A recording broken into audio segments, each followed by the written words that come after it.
Good evening, brothers. How is everybody tonight?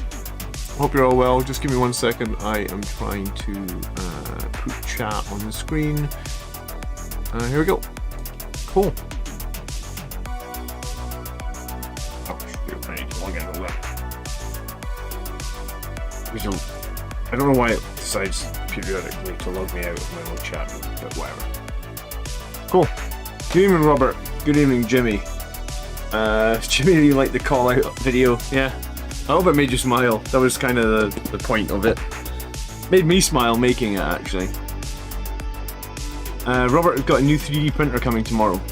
He's going to be printing so much Space Marine stuff, it's unreal. Nice, Robert. Rosario, good evening. Marcin, good evening. Dirty Wizard, hey, how you doing? I spent a little bit of time this afternoon getting another Death Company with a Thunderhammer ready, so I have 4 of them. I didn't think I would be... maybe he'll respond. Good evening, Nathan. Good evening, Daniel, how you doing? We'll see. I figured he wouldn't respond, that's why I filmed that little outro. I hope it made you laugh. So, yeah, I cobbled together pieces that I had because I was desperate to get the 4th Thunderhammer. There's some problems, as in this guy's backpack, there's actually a bit missing, because it was like, I didn't have quite the right backpack bit. I might build something with green stuff, I might just leave it, it's probably going to be pretty inconspicuous. But this guy's got like a Death Watch shoulder pad, he's got a Sangre Guard helmet, he's got a Vanguard Veteran hammer, so he's definitely cobbled together.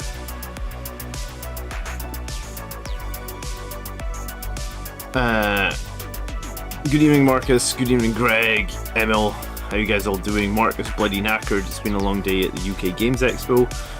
Was it good? Did you enjoy yourself, Mark?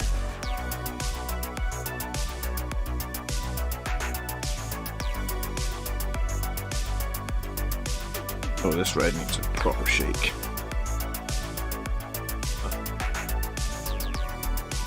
Horus Heresy went on pre-order today. Anyone buy it?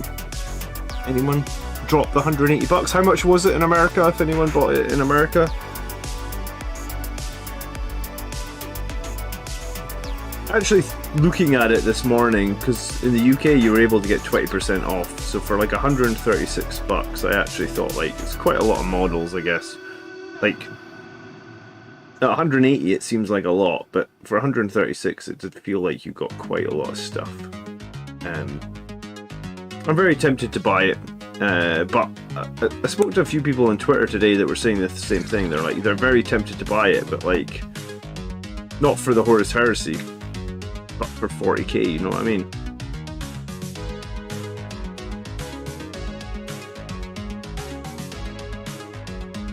Goblin Gaming was 140, you splurged on it. Marcus said it was $302.99. Wow. Pricey, huh?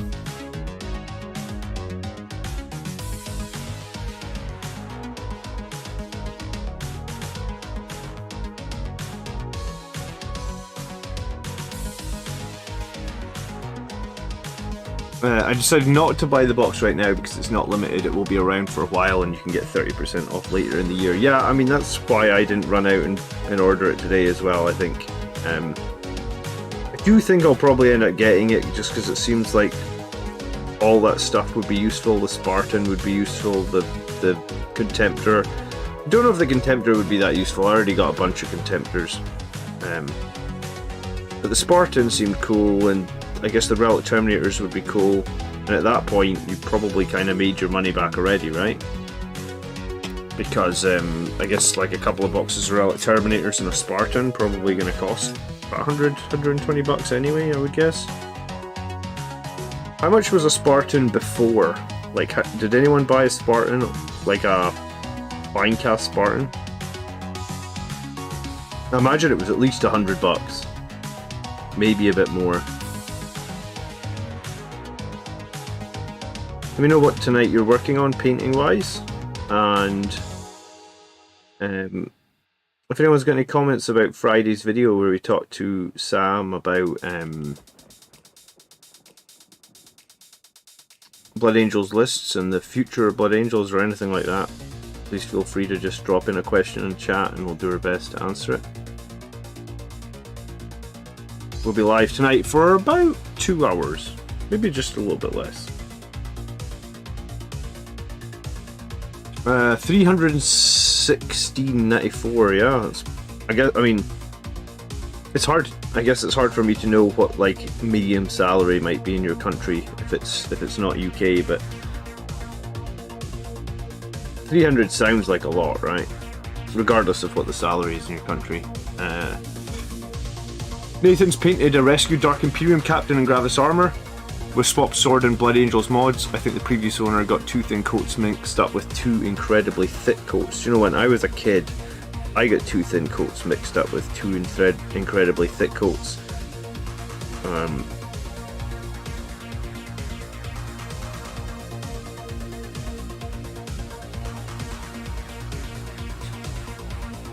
Maybe they're just newer painter as well. Sometimes that can happen, right? You got something to strip it though, Nathan? Lots of AOC armies in my meta locally, say slow by 2. Good evening, thinking about fielding some Death Company. How do you feel about bringing power swords and ones without hammers? I mean, chain swords and lightning claws feel generally pretty bad in a post-Armor of Contempt world. You run into Armor of Contempt units with chain swords and or lightning claws, you just don't do very much damage. So power swords on Death Company over chain swords, I think I like that a lot more.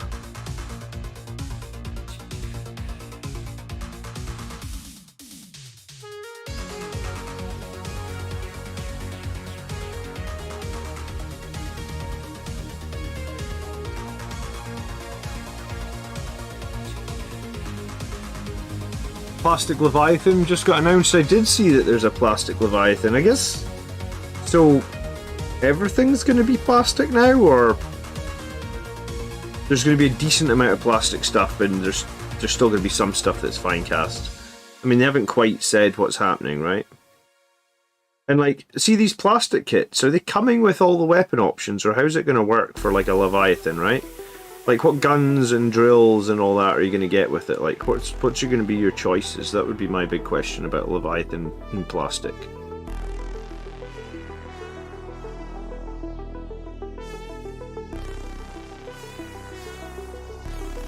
Rizziel still painting Admech.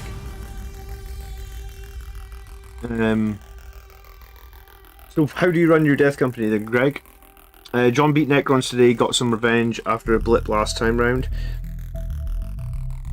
Necrons are quite a swingy army, I find. If they make a shitload of their reanimations, sometimes that can it can really swing a game. And it's because everything has the reanimations, right? So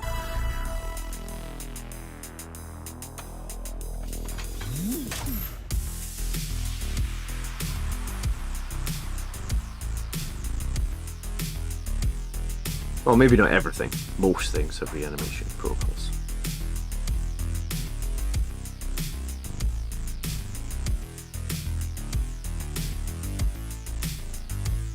The video with Sam was very cool. I noticed he got you to agree to some things I often try and get you to.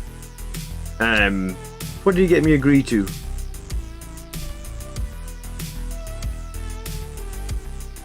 I mean, what I agree to on a video and what I actually do are probably two different things as well, right?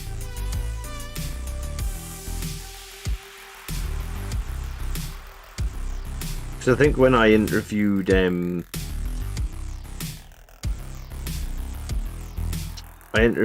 guy from Art of War, what was his name? Jack Harpster, and like he had a few things to say about like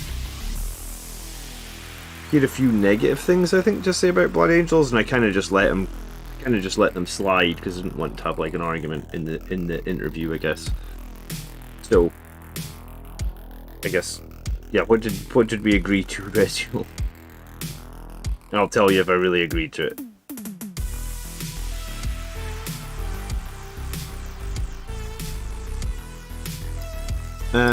Greg runs a 9-man blob. Yeah, a few people run 10-man blobs of Death Company. People who run 10-man blobs of Death Company genuinely really like them, it seems like.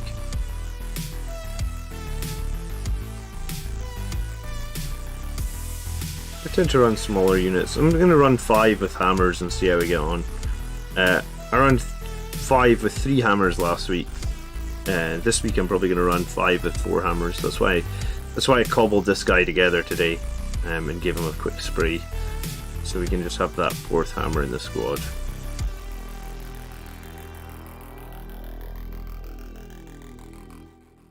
The Leviathan doesn't get Volkite or melee options. So how do you get the melee options then, Nathan? Do you have to buy them separately, or what have they said?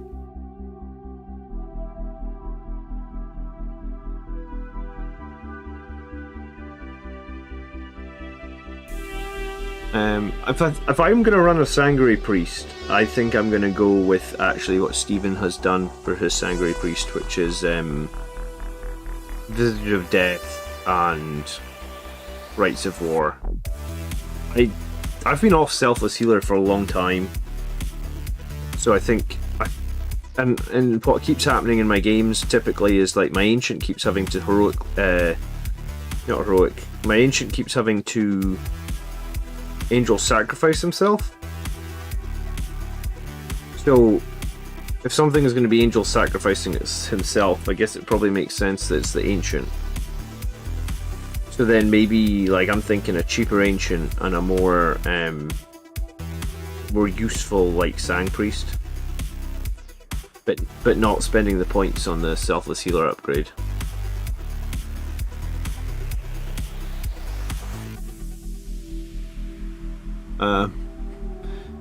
Thanks for watching it, Highland. I hope you enjoyed it. Hope you made you laugh. I mean, I made that video before I realised Obi-Wan Kenobi just runs away from Darth Vader. Oh shit, spoiler if you've not seen it. My bad. I guess if you've not seen it, I mean, I guess you're probably not that passionate about it because it came out like 4 or 5 days ago at this point. I've seen it twice, and I never watch things twice. The Power Fist, the 2 Infernals, and 5 Hammers. Yeah, I mean, I guess Death Company are really what you make of them in terms of the points invested, right? If you invest a lot, they'll do a lot. But the thing about the Death Company, I guess, is you've got to be ready for sort of that counter-offensive, whatever you want to call it, when the opponent gets to jump on them in turn 1 or whenever it is, and they're totally exposed, there's nothing around them to back them up, etc, etc.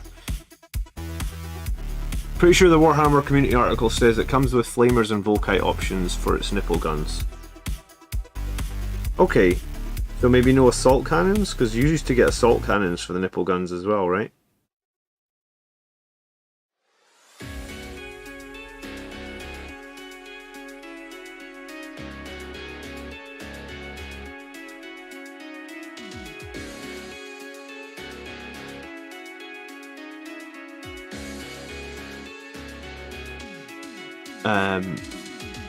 My poor wife at the end.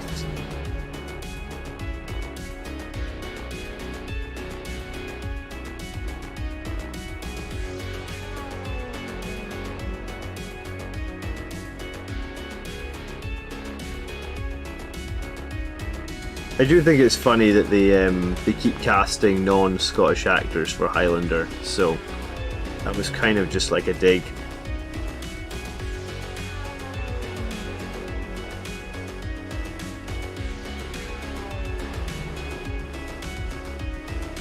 Only the Blood Angel Leviathan get the Salt Cannon boobies. I don't play Heresy, so I've never been able to field the Assault Cannons on the Leviathan. I always thought it would have been a good option though, right? Like, I remember when I opened the Leviathan first time round, and like back when I got my Leviathan, there was no option to have the Volcons, it was flamers or nothing. I remember opening it and seeing that you could have assault cannons, and I was like, oh wow, assault cannons sound way more interesting than flamers. But that was just a heresy option, I guess.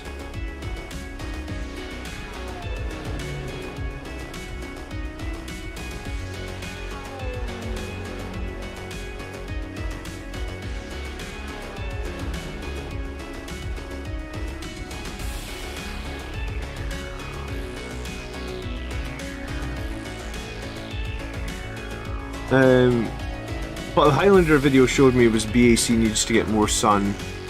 Again, vampires don't like the sun. I mean, I'm literally the whitest person, you know, JT Money. We live in a climate where we get about 6 days of sun a year, so yeah, I mean, like, my skin is like super white.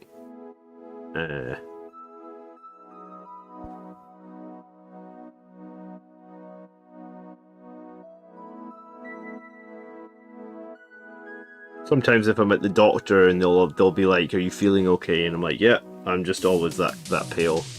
I can't help it." If I go on holiday, I have to take like factor 100 sun cream with me. DTM, I'm glad you enjoyed the video. Thanks for watching.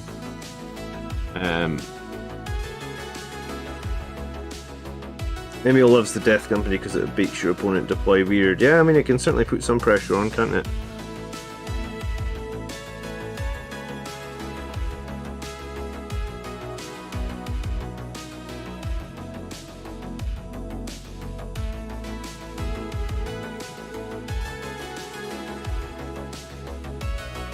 Pasty white, yeah, that's people this north. That's a very accurate description. Pasty white.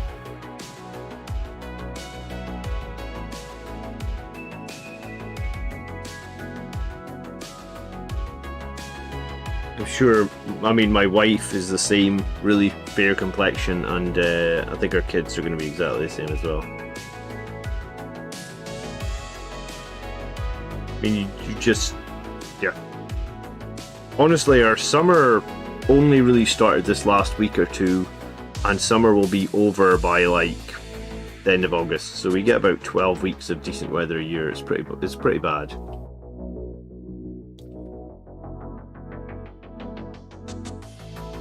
I'd love it if we got some rules for the jump pack Contemptor, but I don't think we'll get any because it's been out for a while.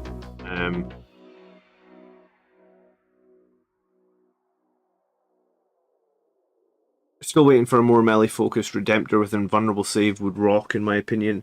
I mean, the only way I can see that Redemptor working, like the melee-focused one, because that's been a rumour for a while now, right? There's going to be like a melee-focused Redemptor Dreadnought. The only way I can see that working is if it comes with those multiple profiles that all the other factions and armies are getting, right? Where it can make like a strike or a sweep attack. So it can like strike at like D6 plus 3 or something, or 3 plus D6, and it can sweep for like double the number of attacks, but each attack's only like 2 or 3 damage. Because it feels like, I mean, if you look at Armigers in their new book, like they're just great, I guess, because everything from the Chaos Knights book, it feels like they can always strike or sweep. And Space Marines are. Some of the newer guys are getting it, like look at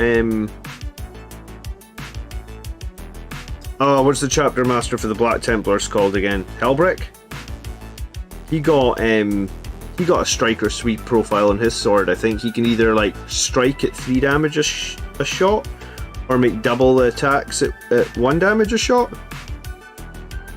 I feel very jealous about that, like when, you know, our main character like Dante can't do that.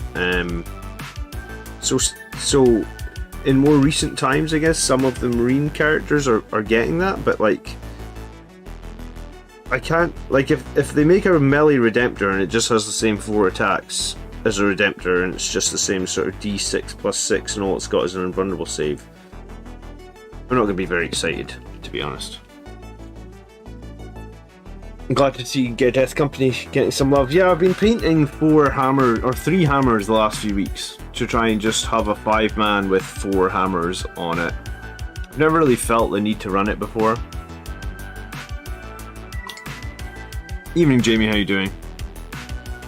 Dante needs that so bad. Yeah, it would be really nice if Dante could strike or sweep. I mean, a lot of our characters would get just instantly a lot more viable if they had the ability to strike or sweep, and I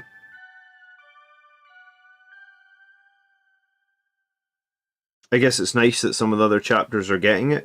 but it's also a little bit frustrating that other chapters are getting it and we've not had any of it, considering we're like a heavily melee focused chapter that could really benefit from it. I guess we just gotta wait.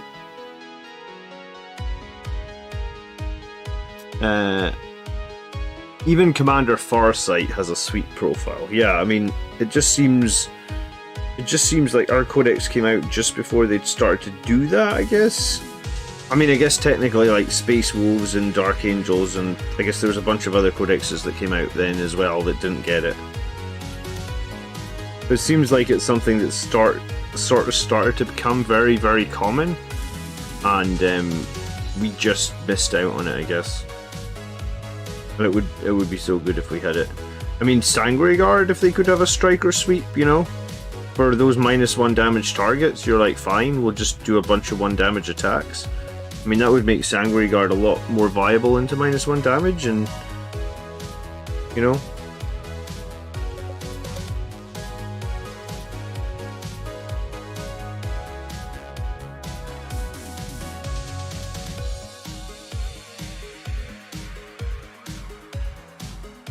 We'll see. Who knows if we'll get Striker Sweep, but I would really love it.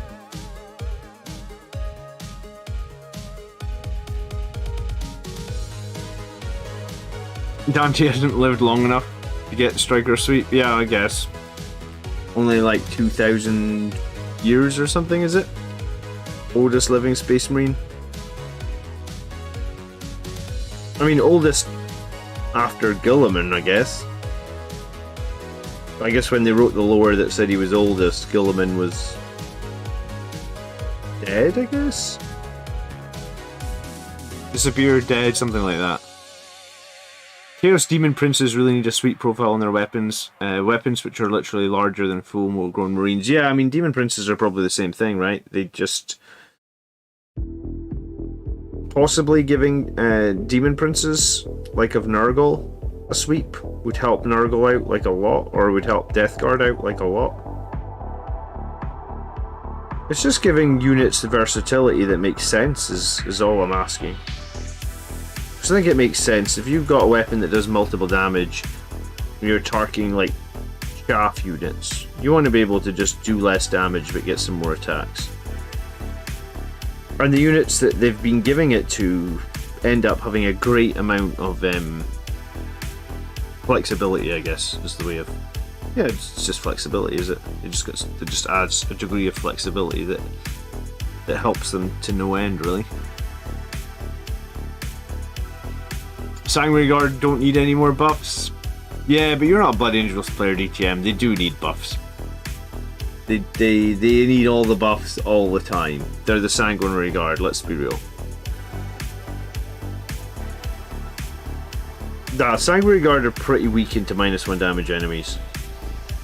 When I was playing against Chaos Knights last week, when he was able to -1 damage the Knights, the Sanguinary Guard are terrible against them. Because, I mean, the best we can do is wound on 4s, right? So wound on 4s for 1 damage, it's pretty rough into a 28 wound Knight.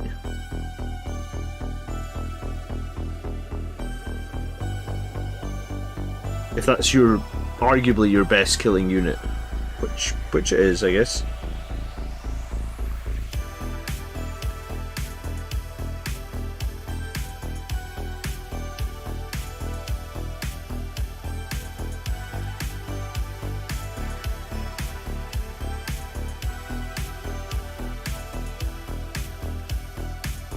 Technically, Rabuti is not a Space Marine, so the statement remains true. True, I suppose. 1,500 years, Mark's saying. How old Dante is.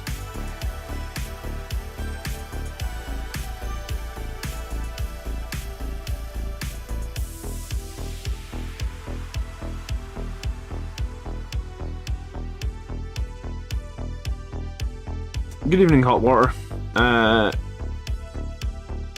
Love the challenge video, says Dirty Wizard. What castle was that? It's the castle called Duffus Castle. D-U-F-F-U-S, I believe. It was actually close to where my where my wife's parents live. That's why it was easy to get to. Plus it was kind of quiet, I guess, which was nice. Managed to find a couple of quiet places to get a couple of shots.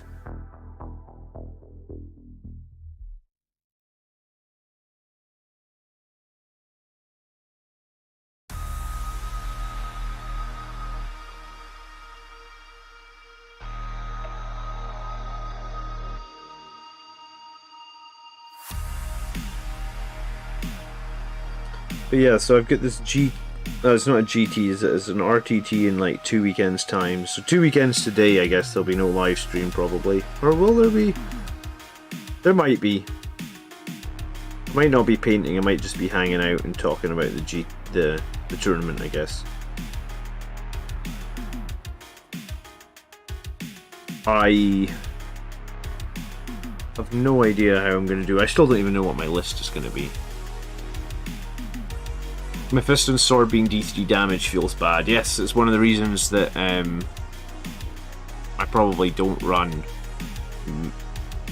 It's one of the I say I don't run Mephiston, but I mean I do run him now and then. It's one of the reasons that I guess a lot of people dislike Mephiston. His sword and the fact if he had a D3 sword, like damage 3, not D3. If he had a damage 3 sword and he had +1 to cast, I guess you would see Mephiston like a shitload more. I think at that point he'd actually be really, really good. Just bring the falchion to the tournament. I did consider that. Was it you that said? Was it you that said to bring it a few weeks back, Jim?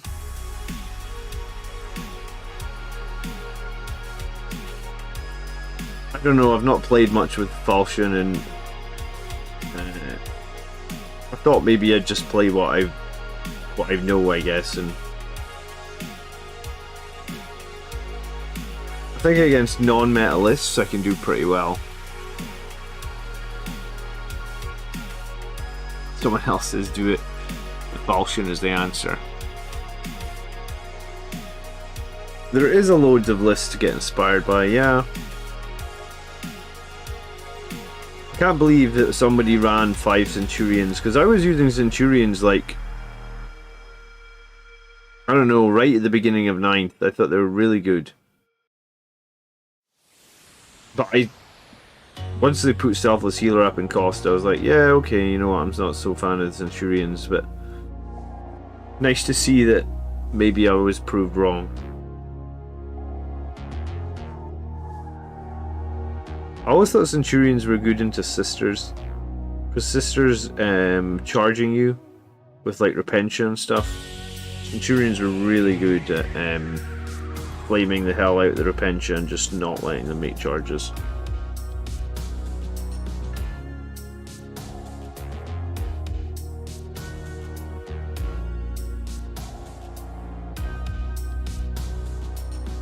What, a bunch of people ran Centurions or a bunch of people ran a falchion?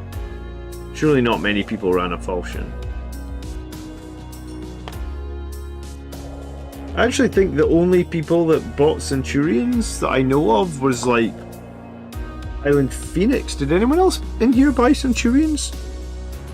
Because not many people seemed as excited about Centurions as I was. I guess maybe because they didn't have core. I always felt like it didn't really matter that they didn't have core because their weapons are strength 10. So with +1 to wound, you kind of always wounded on 2s, so not having core really, in my opinion, didn't really matter that much. Oh, Regiel bought Centurions. Melee Centurions, right? I mean, I don't know how you actually run shooting Centurions for Blood Angels.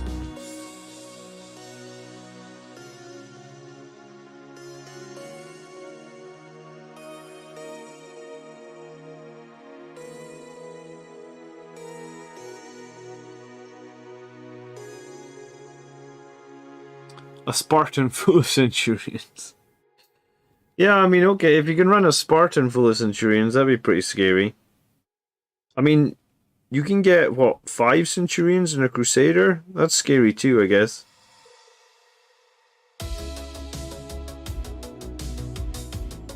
You know, I mean, we don't see Crusaders. Are Crusaders better now with Armor of Contempt? Like, is there a situation you could actually field a Crusader in? I don't know. I mean, having a 2-up save ignoring 1 AP is certainly more survivable than it was. Still, if you get hit with, like, big, serious AP weapons, you can still eventually run out of the save pretty quickly, I would guess.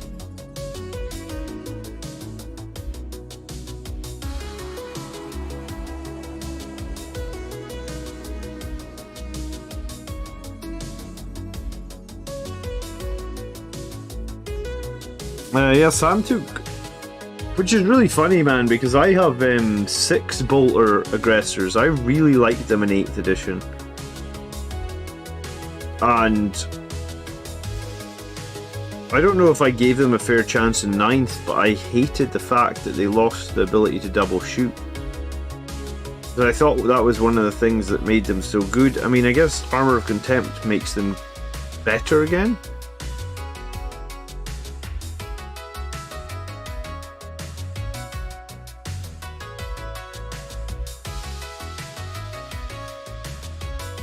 I also like the Flamer the Flamer aggressors, because it's like it prevents chaff charging you, I guess, right?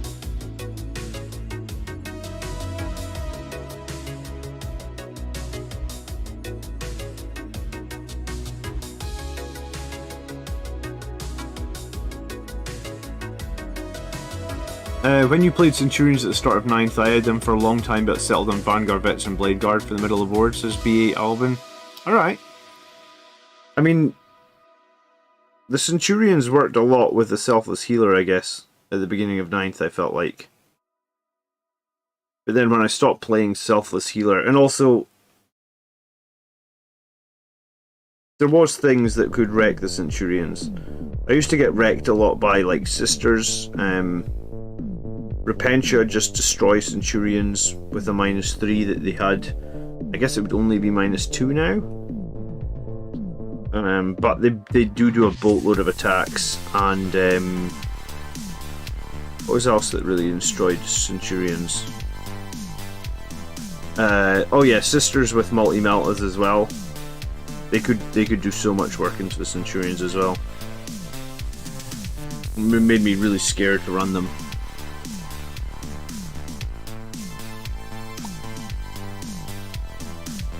Yeah, the shooting Centurions are just insane. I don't know how you could run them ever. Good evening, End. How you doing? Is the Sang Priest staying on the list? I was thinking of running the Sang Priest, but with Visage of Death and Rites of War transferred onto him. I had a really busy day, actually. Didn't spend any time looking at my list today.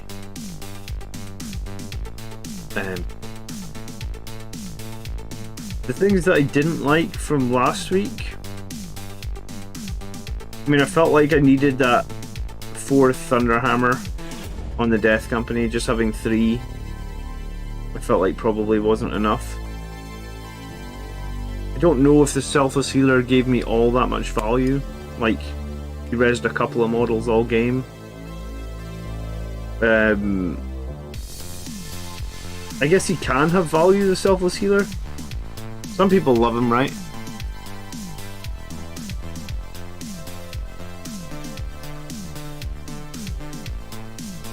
Steven did the same with the Centurions getting lots of shots. Yeah, but he also had the Flamers on the Centurions, right?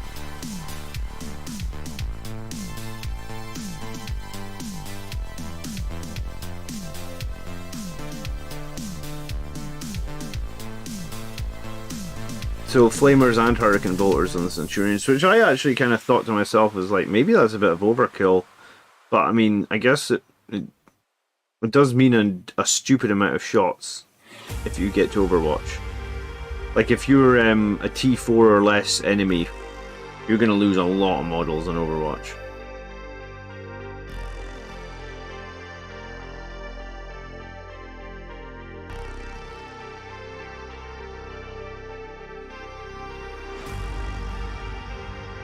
I I'm now in all in Terminators, says BA Albin. I mean, I've been running Terminators for a while. Ran them to GT in November, and I've run them pretty much consistently since then. I think I'm going to run them to this tournament this next week, and then after that, if I don't win the tournament, I might consider dropping them for a bit and trying some other things.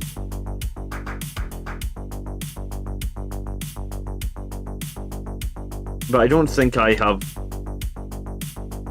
the strongest tournament list worked out at the moment. I think, obviously, like, Sam was running the Null Zone Chief Librarian Priest, which I think is very good, but, like, I don't know, I feel like I got a little bit bored of that character. I mean, I ran him for a year or more. I mean, it's one of the reasons that I ran Mephisto in the last 6 to 10 weeks or something, right? It was like I was just bored of running that Chief Librarian. I mean, Null Zone's good, but like there's a lot of games you don't need it, so I like the ability to unleash rage a forward deploying unit, like in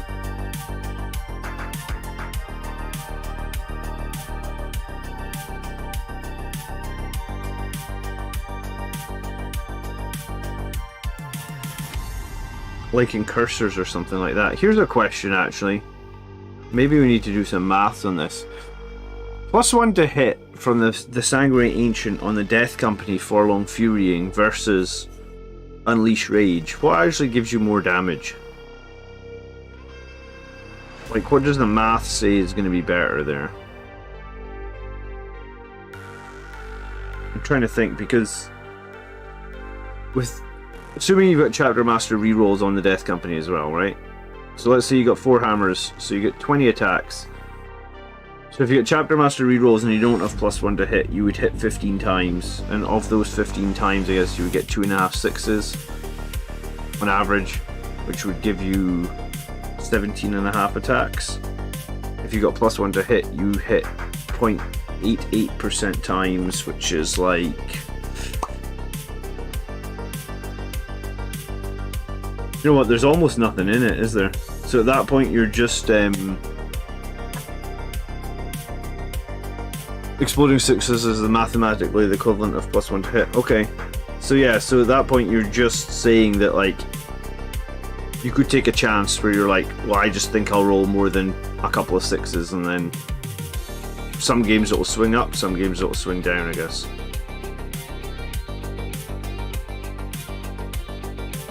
Which puts more fear into your opponent, +1 to hit or exploding 6s? I think exploding 6s. I mean, yeah, you could take Quake Bolts as well and have both, I guess. Another season of Angels of Death is coming out. I don't know when it's coming out, but I did see that they had said that they're doing another season. Yes.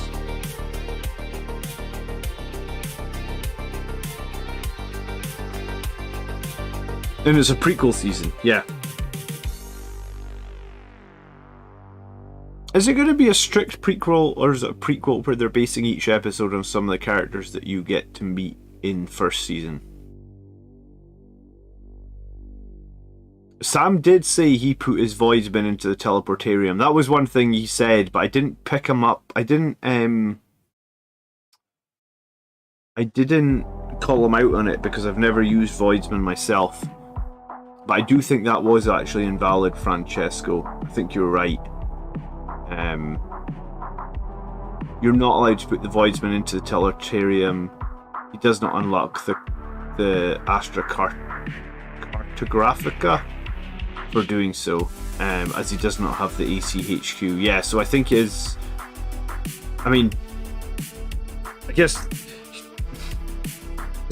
it's probably not Sam's fault, right? Because, like, I didn't even know that was a rule until recently. I think the fault lies, and I mean, love me or hate me for saying this, but I think the fault lies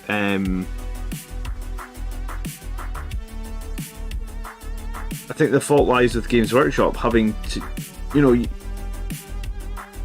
the Voidsman Arms are like a limited release that was for not Necromunda, a limited release that was for Kill Team, and like you can't get the box anymore. So people are having to use the rules from like Wikipedia, I guess. And yeah, when you're building lists, or, and I guess this happens quite often on like Discord and stuff, when you're building lists or using like a third-party resource like Wikipedia or Battlescribe to build lists, mistakes happen. And like also no one can really verify those rules, because I mean I didn't buy. I'm actually in the process of getting 10 Voidsman arms made. But like I don't have that. I'm proxying them. I'm going to use Tempest Scions to do it. But you know, if someone hadn't told me in the channel, I would have thought that teleportarium was absolutely valid.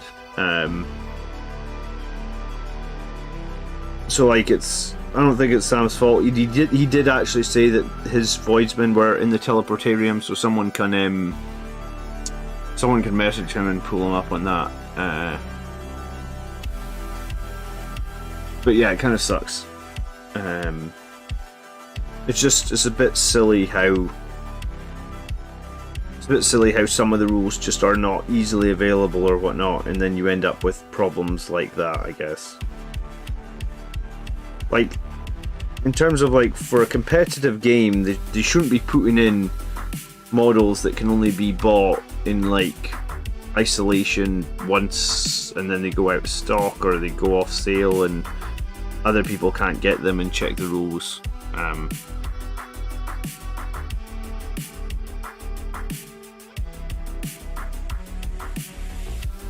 You could put them in the Storm though? I don't think you could put them in the Storm, because I know it says that you can put them in the Imperial Transport and ignore keywords, but I think we had this debate a few weeks back where basically the debate was that could you put your Voidsman arms in the Landspeeder Storm, and the answer we came up with was no. Because you have to put, I believe it has to be scouts that would go in them, in the Storm. You can ignore other keywords, but because it specifically says it transports scouts, then I think that means you can't do it.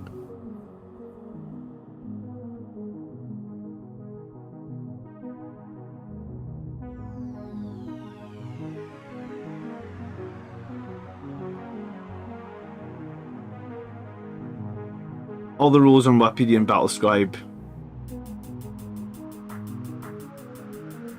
Buying a rulebook is a waste of money. Yeah, I mean, it is and it isn't, I guess, buying the rulebook. I mean, there's some tournaments you wouldn't be able to rock up to without a rulebook, right? If you don't have your army book, then that's not really allowed. But yeah, I mean, like, with Warhammer Plus and that, they could have made the app a lot better. They could have made it that, like, by paying the monthly fee, you can just access everything. I think they probably should have, because then you wouldn't have problems like this where, like, you know, where I was going to say, like, I play a game every week. You guys are always here to keep us right with the rules, and there's still things that we're, like, debating because no one's actually got the right rules in front of them. And then also, like, look at that, Sam's running that.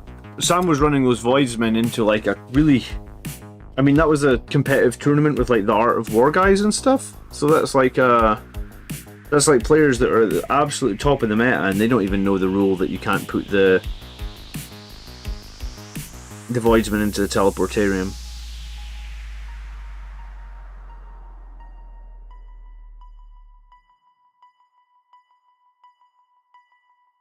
Because yeah, when you look at it on Wikipedia, it looks totally valid, right?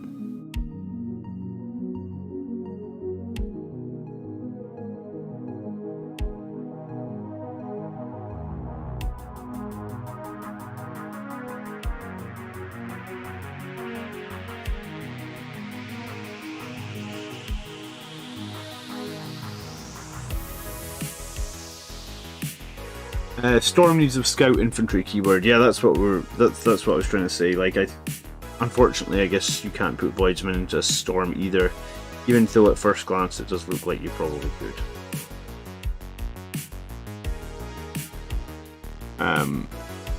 GW just need to release their own version of Wapedia. They do, and they should just bundle access into your Warhammer Plus subscription, DTM. Because people will still buy the books, because people like having the rule books. People that go to tournaments will still need to have the rule books. So it should just be... There should just be a website that needs a Warhammer Plus subscription login, whatever you want to call it, and it's just got all the rules like Wapedia. And then you get rid of all the problems with people using Wapedia for stratagems and tactics that aren't valid.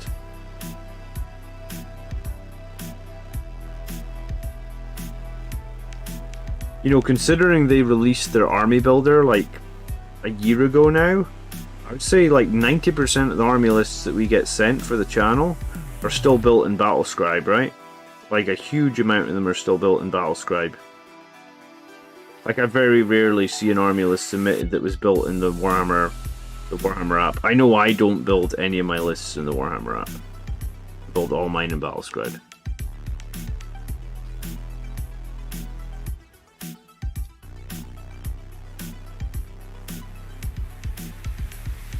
Yeah, Wapedia is piracy and theft. Yeah, that's true.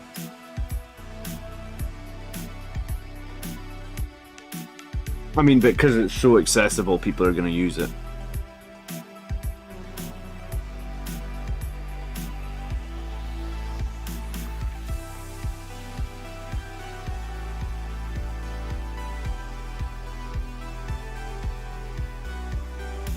If GW released an app that was on par with Battlescribe, people would use it. I mean, I think that's the whole thing, right? Like, they need to have a desktop app that's as good as Battlescribe. I've been saying that for a little while, actually.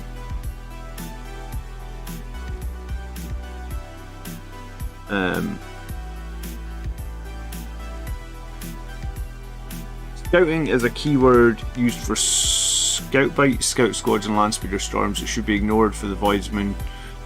I can't exactly remember, Jim, but yeah, I think 100% you can't put Voidsman arms into a landspeeder storm.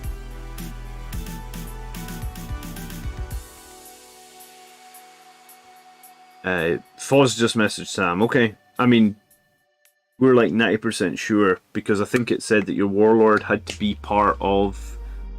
Your warlord has to have that keyword, the cartographer word, whatever it is, Foz, to be allowed to put them into the teleportarium. Because I was planning on doing that, and then it came... Because I think I must have said it on stream, like, I'm going to buy Voidsman arms and I'm going to put them in the teleportarium and they're going to be great for retrieving Atman data. And then it was like, no, you can't use that stratagem because your warlord doesn't have the right detachment, basically.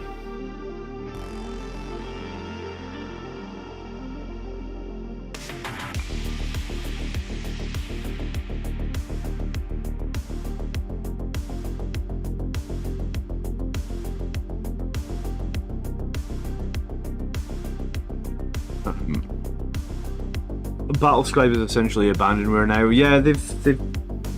What's the actual state with Battlescribe? They just stopped making it? They got a cease and desist, or? Because you used to be able to pay for Battlescribe, right? I mean, maybe you still can pay for it. I mean, I don't.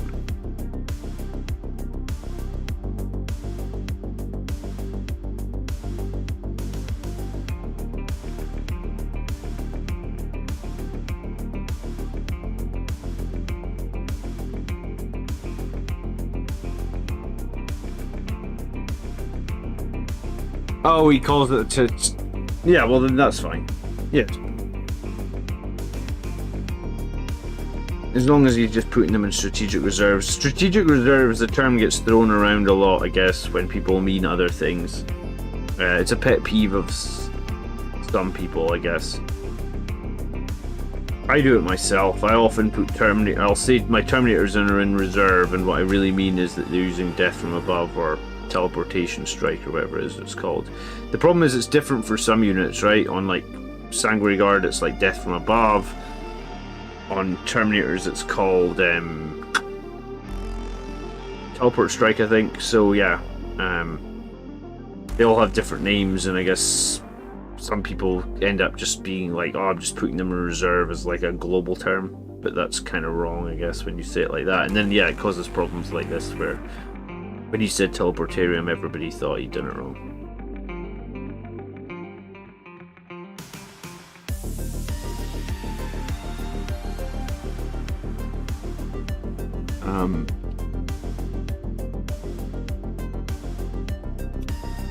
The end says Codex is almost a gatekeeper for keeping more people out of the game or misinformed. It's not healthy to the game as a whole. I mean, I suppose when you are but one army and you're fighting up against what, there's like 20 different factions now. In some ways, you're kind of right. You know, like having the Codex, because most people, I'd say most regular people, are never going to buy every single Codex that gets released, right? Because, I mean, why would you? You're never going to play the armies, you don't have the models. You're only buying the Codex to find out what your opponent can do. And even then, I mean, like, I recently bought the Imperial Knight Codex, so we could make that video on Knights, and I think there's more content to be made on Knights yet, but sometimes, like, if you're not familiar with an army and you buy its Codex, it can I actually found that Knight Codex really difficult to get a grasp on, like, what can I do, what can I not do,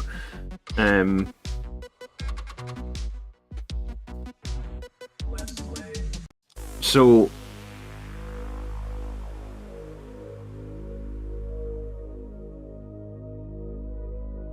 could your company do a professional quality army building app? I mean, Andrew, I mean, our company could do it. Is it something that we have the resources to do it right now? Probably not. I mean, Andrew was going to build a battle tracker a while ago, like a bit like the one that the guy what the 40k had built.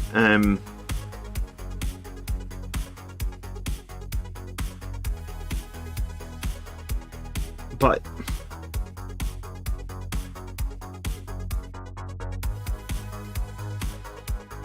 I don't know. I mean, it's all well and good saying that we could build one. I guess my point was, like, Games Workshop should just build a really good one.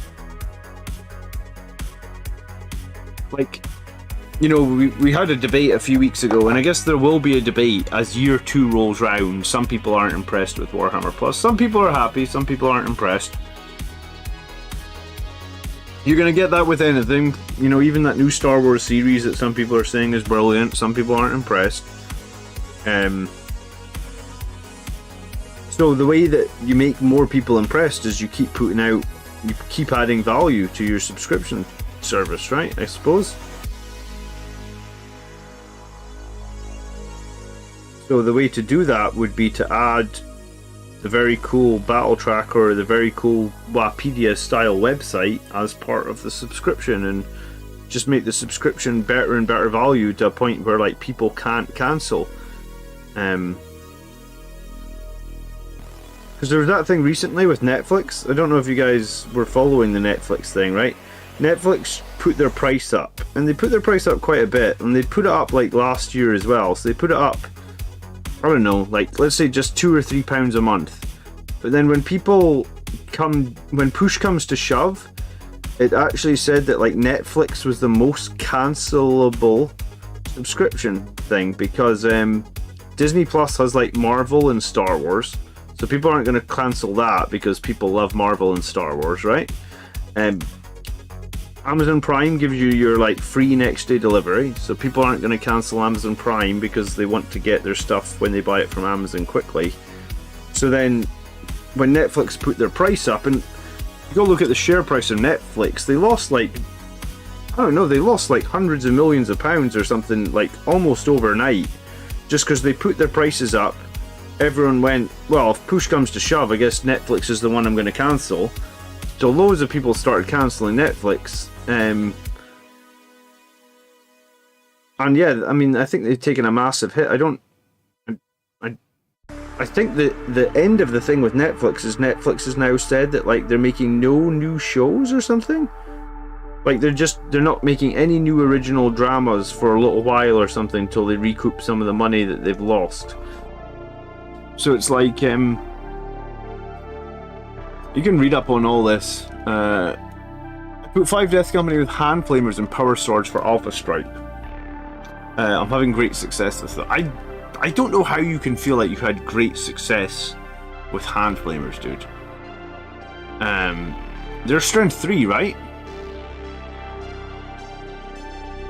For 9th specifically, you almost need a third-party source just to be aware of all the stratagems your opponent has access to. Stratagems and their gotchas nature, and their gotcha nature really muddy the water, in my opinion, says DTM. Yeah, I mean, yeah, and like, most people, like I said, are not going to go and buy 20 codexes. So how do you fix that? Because gotchas are never a good mechanic, or they're not a good... You know, like, I joke, I suppose, with, like, Andrew and my... Like, Andrew knows my Sanguinary Regard heroically intervenes 6 inches. Yet every couple of weeks he manages to leave some of his guys within 6 inches. My Sanguinary Regard heroically intervene and fight him and kill some of his guys. And every time I do it, I say to him, Andrew, you know they heroically intervene 6 inches. And, like... It's a gotcha, but it's not a gotcha because he bloody knows it, and it's happened so many times he should be 100% aware of it. But if you're at a tournament and you're doing really well and then something comes up like that that you've never heard of, it can be a pretty crap experience, I guess.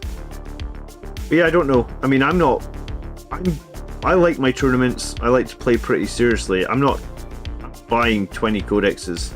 Even if I did buy 20 codexes, I don't have the time to read 20 codexes, so would I like the ability to just look up their stratagems quickly at a glance on the website like Wapedia? I mean, I've literally done that the night before a tournament, gone on and been like, well, I've never played Tempest Scions before, so let me quickly have a quick look through all their stratagems and see what sort of fun, nasty things that I need to be aware of, that if I'm not aware of, I'm probably just gonna lose the game. And do you know what, in that precise game where I was looking up all the Tempest Scion stratagems and trying to figure out what he had, my Sanguinary Guard heroically in 6 inches actually was a huge gotcha for him, because in turn 1 he put a squad, like, so he went first and he put a squad of Crusaders onto like the center objective, and he pushed them really far forward so that like he could protect some of the units behind them on that objective. He kind of like tried to, you know, if you're protecting an objective, you might move all your guys right to the edge of it so like nothing can get past. At the end of like in the charge phase, there was no charges, except I was able to get a heroic intervention onto him from my forward, or my front squad of Sanguinary Guard in turn 1. And like, it was a pretty big gotcha, and he actually said after I'd done it, he was like, wow, that's going to be a swing in this game. I didn't know about that, and I was like, I'm sorry, I mean, that's the rule, right? And I guess that's the thing, right? You know, so he was another good, solid tournament player who's not going to read them all. So, I mean, the points cost have moved digitally now, right? So that's good. Rezio cancelled Disney Plus gleefully for many reasons, but also what they call Marvel and Star Wars isn't. Well, each to their own, I guess. The app should always be in a state of evolving and improvement. I like the app, but it has improved or corrected things to make it more friendly and useful. Are you saying it hasn't, or it has? Because I was using the app and I didn't think it was very friendly or useful. I used the app for about a few weeks and then just stopped using it. I felt it was that bad. Mike says he keeps thinking you should cancel Disney Plus.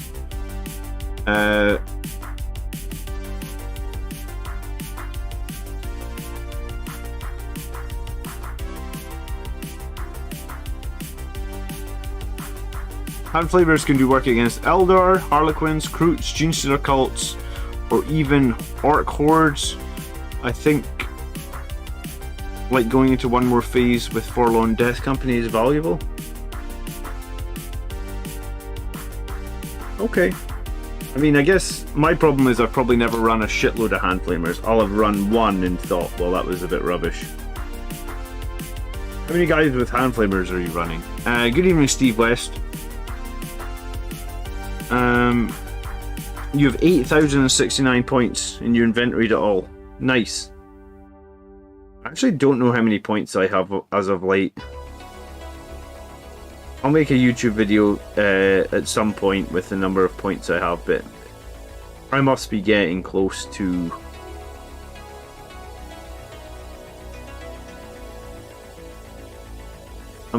including unpainted and unfinished, I must be close to 20,000 now. I really want to buy that Horus Heresy box as well, but I just don't know if I can bring myself to put that much stuff onto my pile of shame. Because that Horus Heresy box is like... it's a year... it's probably more than a year's worth of painting for me.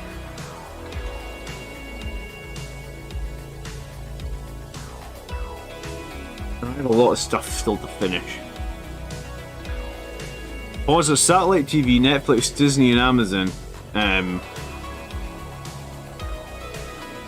don't pay for satellite TV, but we do have Disney and Amazon and Netflix. But I think if one's gonna go, it's gonna be Netflix.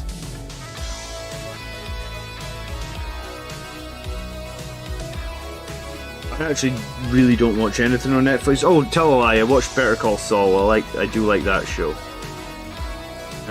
But yeah, Netflix isn't really for me.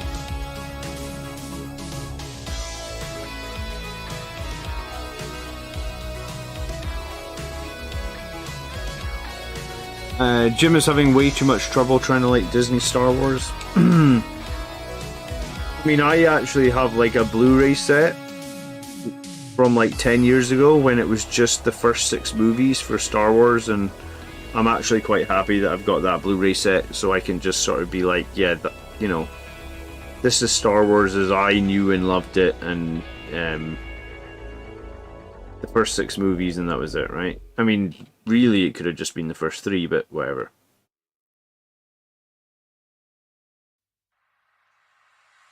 Uh, 8,000 points is apparently newbie points, 20,000 is rookie numbers.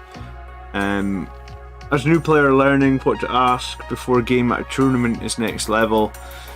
I mean, I don't even know if you can ask before a game. There's probably too much JT money. I mean, the bit you can do research before a game using like Wikipedia or something like that, but I feel like you're always going to get hit with something you didn't know existed. And then the other thing, I guess, that I don't like about all the rules not being easily available is like, well, there was a stratagem that Andrew played on Monday night, right? Like Death Grip, and like neither of us had ever seen it before. And because I'd never seen it before, I could never ask anyone, hey, how is this supposed to work? Because we actually played it wrong. It's supposed to affect a single attack. That Andrew had it affect like all of his attacks in 2 combat phases, so he actually played it kind of horrifically wrong. But like, because I'd never seen it before, we debated it and we're like, yeah, it probably should work this way, we just play it one way, right? It always seems to be that I play stratagems, I give Andrew the benefit of the doubt on the stream, and then I lose the game, and I could have probably won it if we'd played it right. Don't get the Horus Heresy box. Vote with your hobby pound. Show GW. I mean,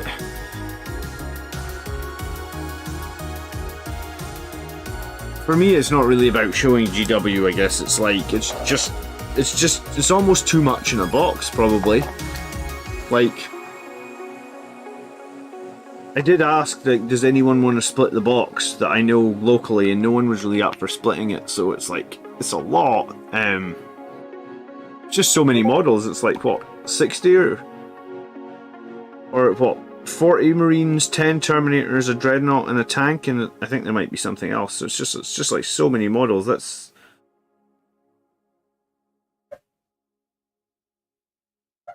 I think I'm probably going to get it. I'm just not going to get it right now, and when I do get it, I don't know how long it's going to take me to do it. I suppose it depends. By the time I'm ready to get it, which is going to be like 6 months, if I can just buy a squad of 10 Relic Plastic Terminators, I'll probably just buy them, because that's what I really want. Did I see rumours for new CP changes? I have not heard anything on the new CP changes, TTM. Tell us about it. 8k is good since I started 40k in January. 8k is insane if you started in January. Have you got that all painted, Steve?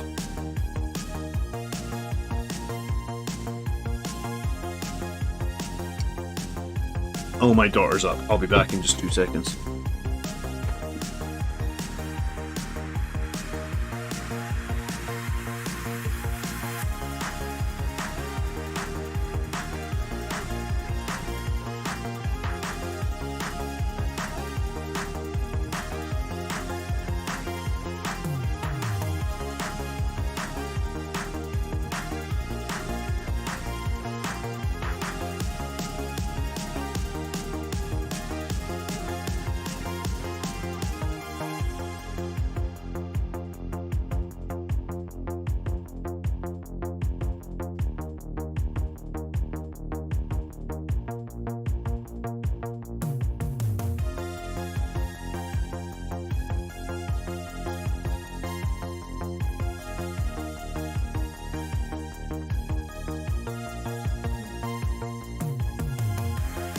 Sorry.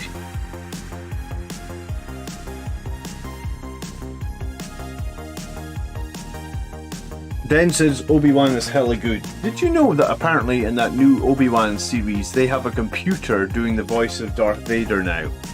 So no longer is it James Earl Jones, it's now I guess like a AI that can learn people's voices. Apparently they used it for Luke Skywalker in one of the episodes of Mandalorian as well.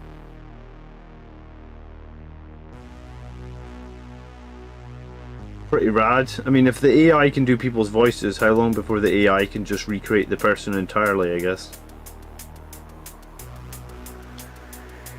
People are often cataphractic Terminators like crazy. Oh, people are selling them now on like eBay because they've been buying the box today or whatnot. Oh, maybe I need to check that out then. Maybe that's a...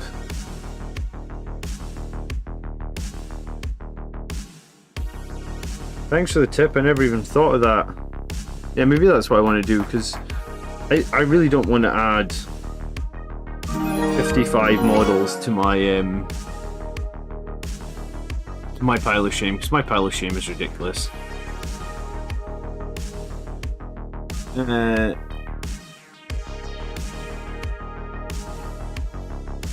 Highland, I'm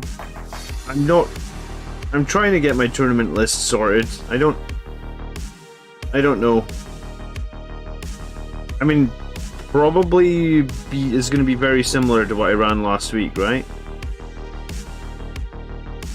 Do you think there's value in Selfless Healer, or do you think I should do the Visage of Death / Rites of War on the Priest? I think that's what feels stronger to me.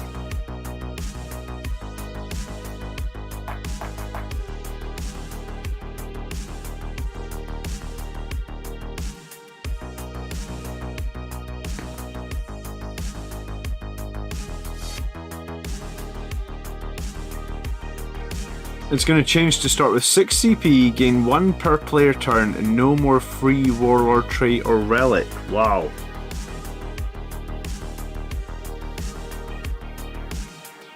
It's going to be mad.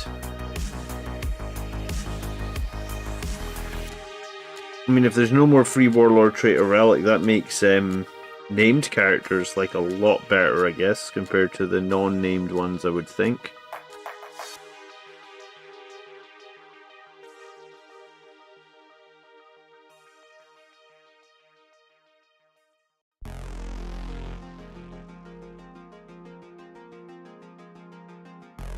Val Kilmer's voice in the new Top Gun was completely rebuilt with a computer. Val Kilmer's not dead, is he? He can't be that old. Why did they rebuild his voice? No, we're talking about, apparently they're changing the CP gained with the new chapter approved book, which is coming... I mean, they talked about it like 2 months ago now, so I can't imagine it's coming, like, there can't be too much longer before it's coming, right?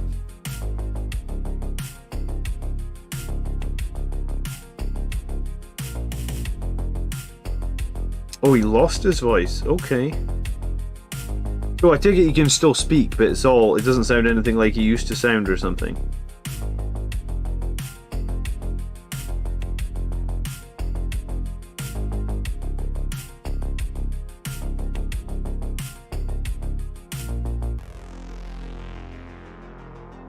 Well, that's how they're doing, lost his voice completely, holy shit, okay.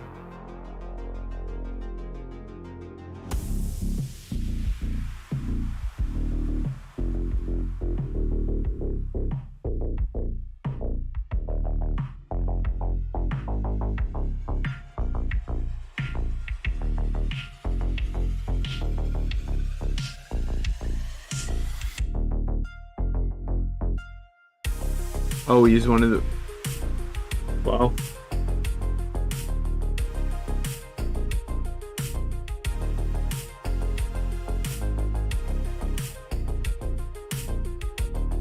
Oh, in some ways that's nice that they can sort of bring his voice back for a movie or something. Like, adds to his legacy.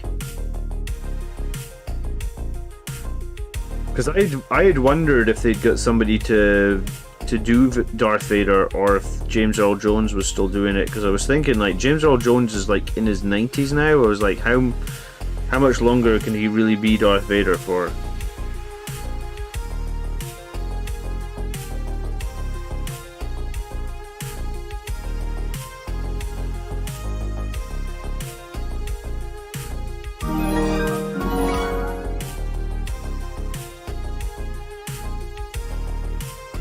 Anyone else thinks Terminator should be strength of toughness 5 since Gravis and Chosen are toughness 5? I mean, there was rumours 6 months ago now about Primaris Terminators. I don't know what state those rumours are. Were they just rumours? Who knows? But yeah, there was definitely rumours about Primaris Terminators. Francesco, thank you so much for becoming a member. I just set up my June membership goal tonight, so getting somebody joining, a new member for the first time, helping me on my journey towards 10 new members this month. Very much appreciated. Thank you. And please make sure you jump onto the Discord as well. As a member, you get access to our members only room. If you have any problems setting that up, you can just ping me or just ask in chat, I guess. We can help you figure it out. What you have to do is you have to link your Discord account to your YouTube account in connections. So you go into Discord, you hit settings, I think you hit connections, and you do it there.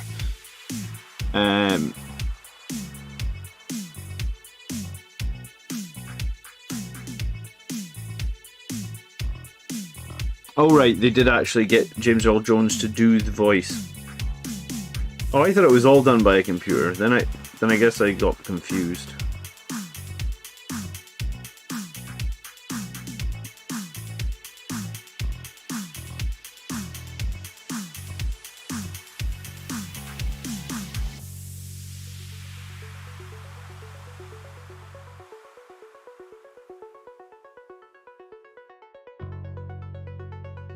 Yeah, so I'm thinking 4 Death Company Marines with Thunderhammers. You know, you get one with a chainsword or whatnot to keep the points cost down.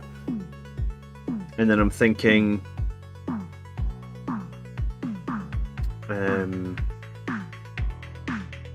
Visit of Death and Rites of War on the healer or on the priest. And then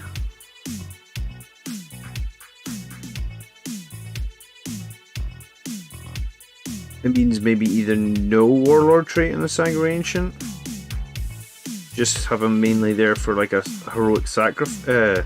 You want to call it heroic sacrifice. I mean, it is a heroic sacrifice, but the stratagem's called angel sacrifice, right?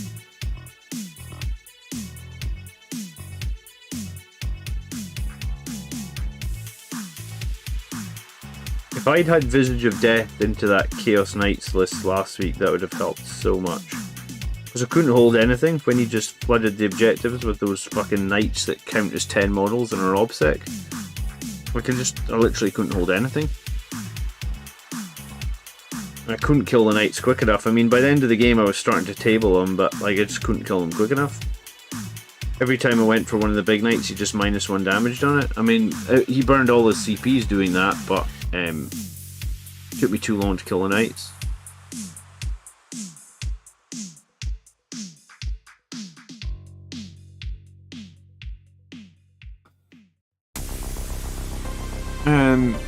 If they do Primaris Terminators or Primaris Sanguinary Guard, they'll probably come in boxes of 3. God, I hope not, Turkey. I really hope not.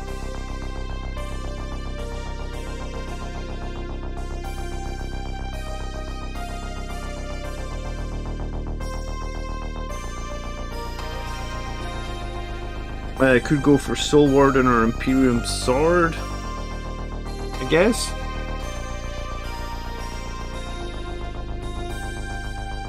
You need Wrath of Baal, says. I mean, previously I was running Wrath of Baal with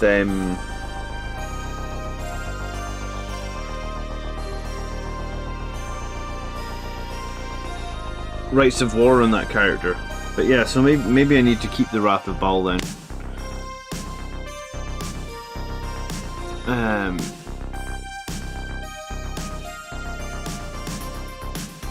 Yeah, when I choose to hate on Star Wars, it's about a shitty movie or a shitty script.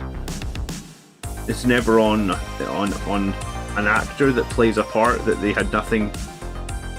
Because that was the thing that came out this week, is someone was being racist to the new actor that plays one of the characters in the new Obi-Wan show, and it's like, I actually kind of liked the Obi-Wan show and had literally no problem with anything in it, but when I choose to hate on Star Wars, it's because they've written a shitty movie. It's nothing to do with the actors playing it.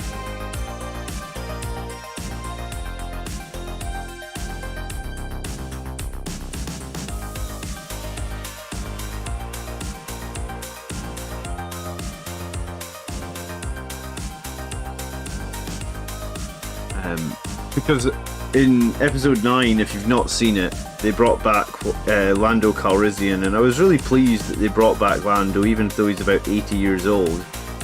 But like, there was such a stupid bit in that movie where it was like, Lando's gone to get help, right? Like, it was like a throwaway line. It was like, Lando's gone to get some help, and then like literally it cuts back to like a space battle. And the Rebel Alliance, or they're not even called the Rebel Alliance anymore, the Resistance. The Resistance have about 800 ships. The entire screen is completely filled with ships. And it's just like this one throwaway line where like Lando's gone to get help and he's just come back with 800 ships. And I was like, yeah. Because in Return of the Jedi, when the Empire's basically taken over the whole galaxy, they can't get any help, but in episode, I don't know, I hated episode 9. I'll never watch that movie again, probably. I watched it once in the cinema and thought, like, what the fuck did I just watch?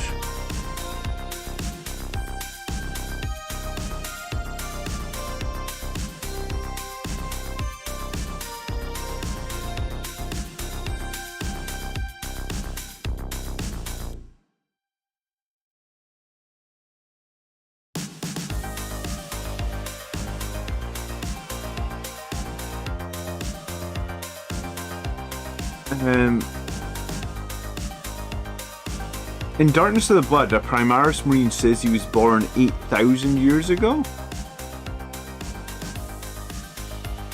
I didn't catch that in Darkness of the Blood. Billy D. Williams makes capes look cool. I mean, he does, yeah. Even he couldn't save episode 9, though, apparently. The reason Wrath of Baal is good is we get 2 more inches of movement, threat range for Infernal Pistols, effectively get 2 more inches and so on. We have better movement than both. Oh, I mean, don't get me wrong, Awakened Sheep. I've been running Wrath of Baal for the last... Since Armor of Contempt dropped, I've run Wrath of Baal in every battle list, I think. I kind of just... I think the reason that I maybe wasn't thinking about it so much was because, like... Well, my conversation with Sam was basically saying that, like, I don't know if we always need Wrath of Baal. It's definitely a helpful relic. It's definitely helpful, because if you fail 1 charge, which you would have made if you'd moved 2 inches more, then I guess you could argue it's super valuable. But, like, at the same time, I think if you position your units well, sometimes you don't need Wrath of Baal, but I think I probably will still run it. I think it probably makes sense to still run it.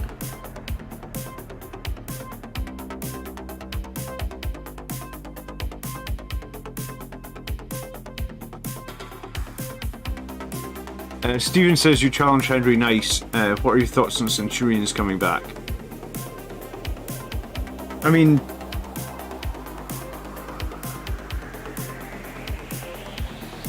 I was running Centurions like a year ago. I don't know if they ever went anywhere. I just didn't run them in squads of 5.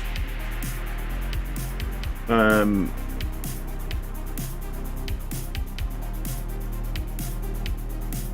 mean,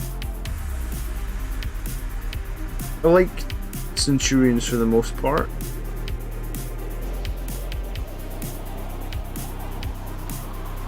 Do I like them enough to spend 325 points on them and run them as a 5-man? I mean, I think the problem that I have with Centurions is they're slow.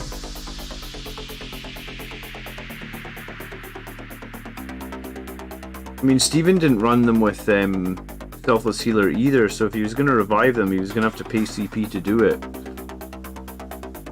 So... yeah, it's a toughie. I don't know how I feel about 5 Centurions with no Selfless Healer. I mean, I'm not like ecstatic about it. I'm not like, wow, that's such a great strat. And I guess possibly just what used to be really good at killing Centurions isn't getting played so much right now. But I mean, it might get played again soonish. I think if the enemy have like a good solid way to do like 3 or 4 damage a shot, then Centurions suddenly become pretty vulnerable for the points you spend on them, I think. They're up to like 65 points before you even add like a Hurricane Bolt or something. The new Star Wars movies have 0 rewatch value. Yeah, Clint, that's what's really sad about it actually.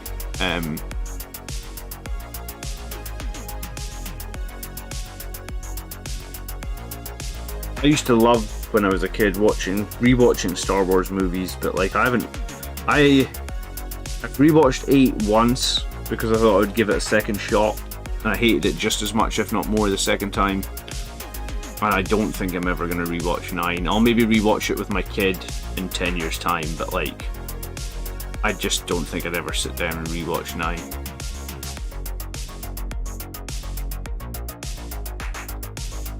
So Mortarion is a Primarch. Yes, he is.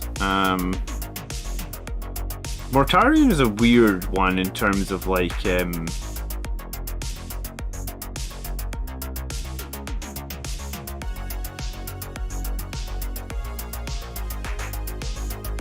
Mortarion can like he can win you or lose you the game,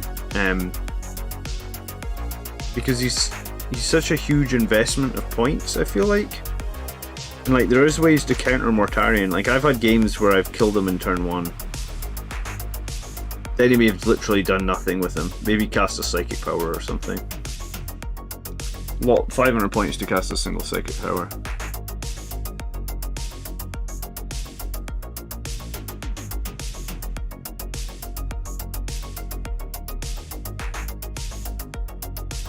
Because you have to be within 3 to revive a squad, maybe put this... Thang too close to the enemy, that's why I don't use Selfless.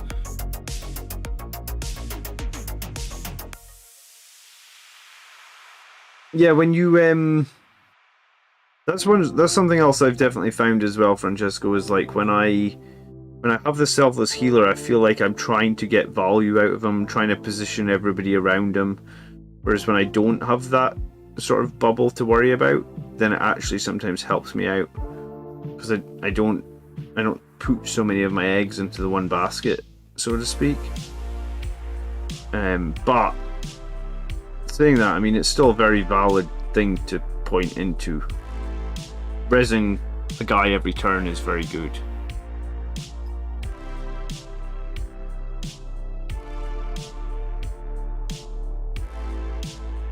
In Monster Mash, Morte has been proven to be a beast. I mean, he can be. He can definitely be a beast. But I think he is counterable. And in some Death Guard lists, I think he can kind of be a liability. If your opponent has a good way of being able to deal with him, it can basically mean that you've got these 500 points spent, and you kind of just have to sit back and you don't have to hide, but you can't like, Morty's best when he can just sort of go full aggressive. He can go wherever he wants to go and he doesn't have to worry, and yeah.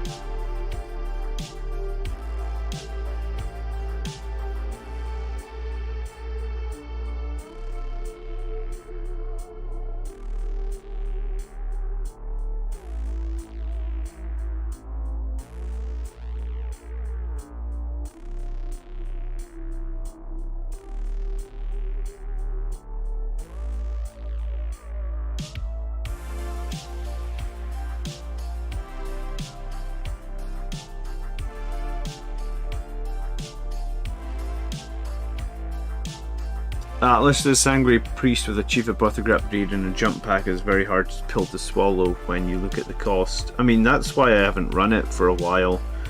I mean, I did try it this weekend past. I did resurrect, I think, 2 Sangre Guard models. So it wasn't bad, I guess. The Feel No Pain didn't help me out that much. I didn't have any other great Warlord trait on him or anything like that. So yeah, I think I'll run him as the flipper. If that's the right way of putting it.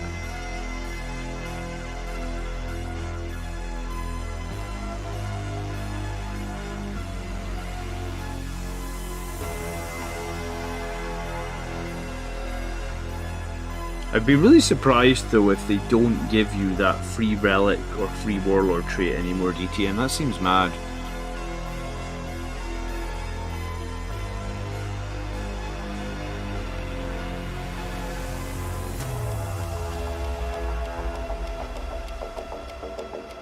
What do I think of that? I think it sounds mad.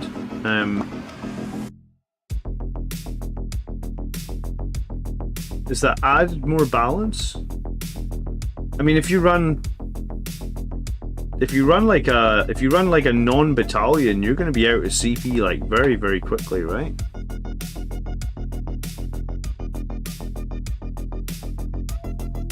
Ryan says Landspeeder versus Landspeeder Storm. I mean, a lot of people in the channel like the Storm an awful lot. I don't own a Storm, I own a Landspeeder, so I mean, I run what I have, which is the multi-melt Landspeeder, but a lot of people use the Storm for the various like Overwatch Denial, outflanking. I think you guys have finally convinced me to buy a Storm, so probably only a matter of time before I go ahead and buy a Landspeeder Storm. But I don't have any experience running in a game, so right now I run the regular land speeder. I think it's okay. I don't typically run engage on all fronts anymore. I was running engage on all fronts and I thought it was valuable for that. So I suppose I could run just attack bikes, which would kind of have the same as a regular land speeder. But you know, we've seen a lot of people, seen a bunch of tournament lists run the Storm, right? Highland Phoenix runs the Storm, and he puts a sergeant, a scout sergeant, into the Landspeeder Storm with dual wielding Infernal Pistols. So I mean, you could try that. I don't know how I feel about that.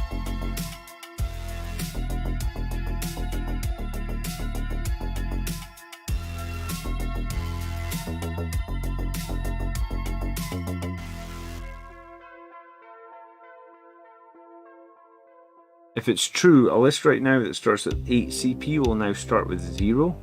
Why will they start with 0? Oh, because you have to pay for your Warlord trait in your relic.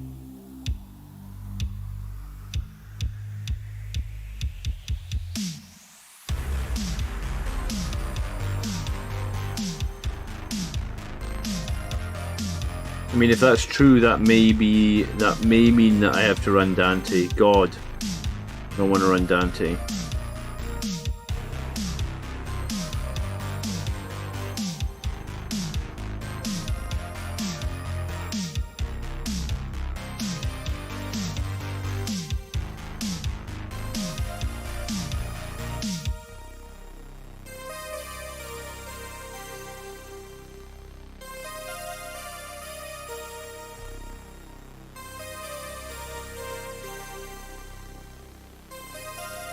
Where was your rumour coming from on the CP stuff? Like, if GW sent out some sort of preview copies, or it's come from testers, or where's it come from?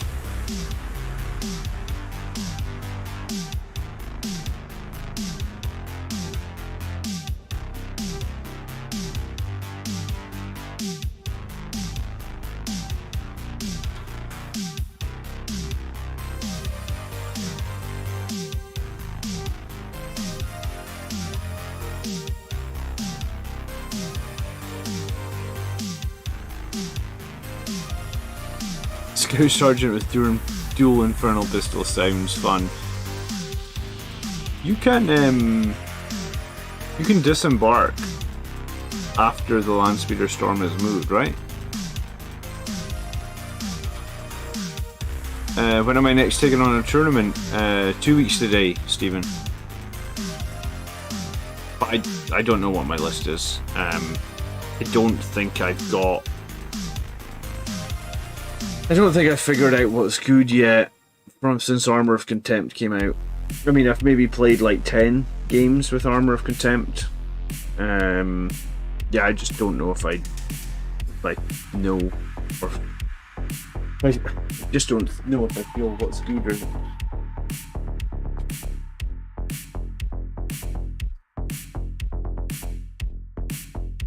I don't like Dante. He doesn't have a 3 damage weapon, his Infernal Pistol isn't reliable, I think his Warlord trait is kind of junk. I don't think he's survivable. I mean, I guess the list goes on and on and on. The Chapter Master on a bike, if I remember correctly, is 6 times more survivable than Dante. Maybe that's changed a little bit with Armour of Contempt. But yeah, 6 times survivability for the exact same number of points just really turns me off Dante.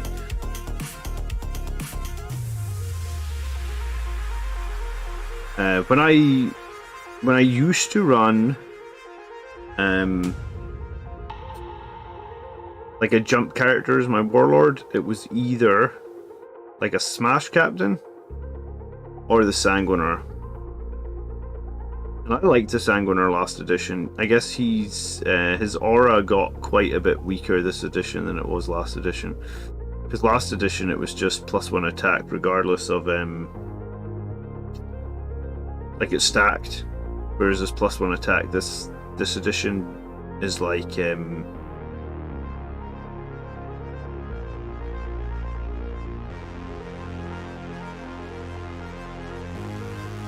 It doesn't stack with Shock Assault, which makes it kind of worthless.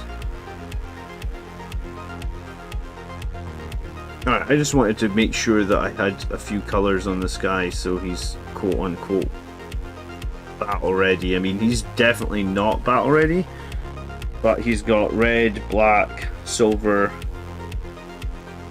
brown, parchment. So I mean, he's got 5 colours on him.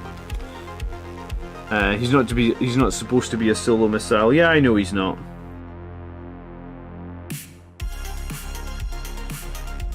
He's supposed to be a solid buffing character. I mean,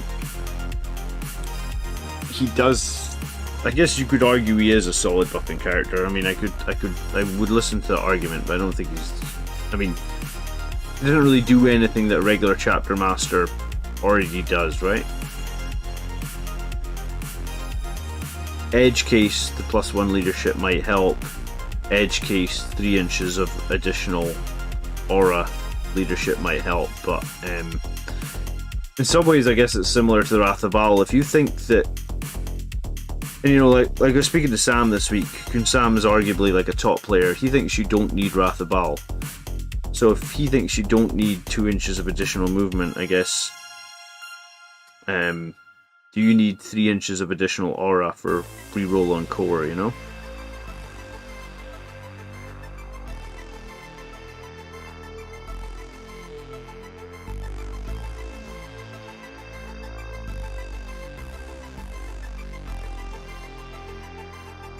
Epic Deed. Yeah, I guess, I mean, the CP and the Epic Deed are why people will pick him, right? I mean, the only Epic Deed is Angel Sacrifice or Fight on Death, right? There is no other Epic Deed. And the thing about the Chapter Master on a bike is he can pretty much, he can Angel Sacrifice and he can literally tank through anything.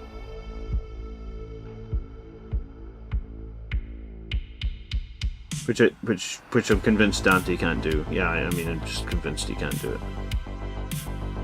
I guess the Chapter Master or a Chaplain on a bike gives you basically an Angel Sacrifice into anything, regardless of how much damage it does in the game.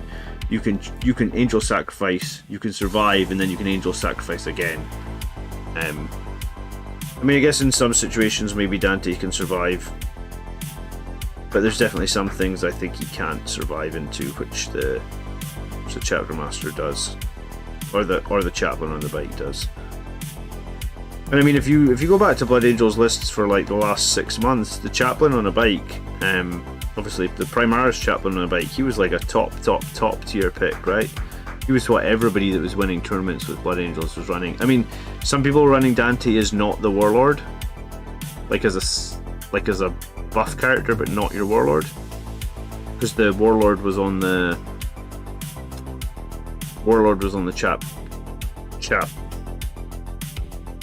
Chaplain on a bike. Yeah, sorry, getting confused.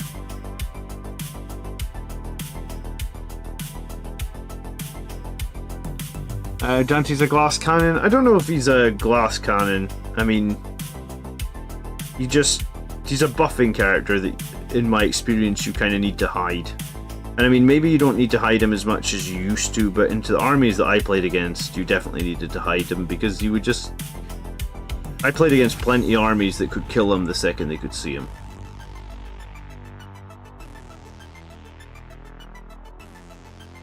And like, you know, if your argument is like, well, you should never be able to kill him because you can screen him with Sanguinary Guard. Well, I play into armies that can kill the entire squad of Sanguinary Guard. So they can kill the entire squad of Sanguinary Guard, and then they can kill Dante, and there's nothing you could do about it. That happened to me so often.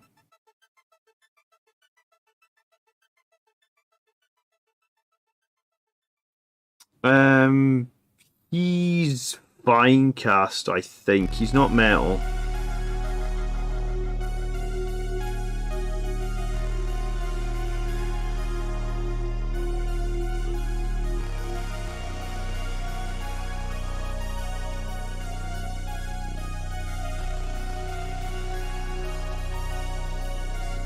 My Dante is metal, but I think I also have a fine cast one.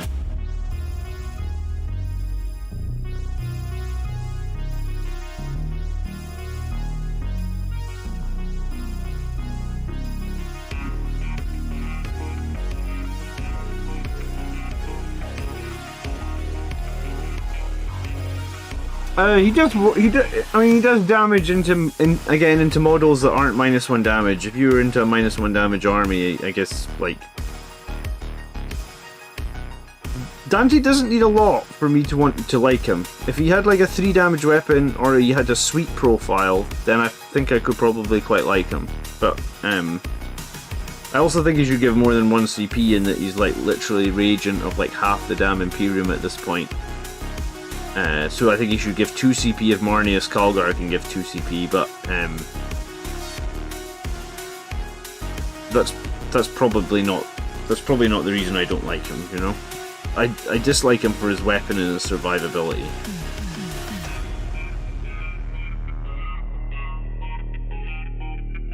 And yeah, I mean, I guess I just dislike him for his warlord trait as well. So yeah, there's just too many things I dislike about him. I mean,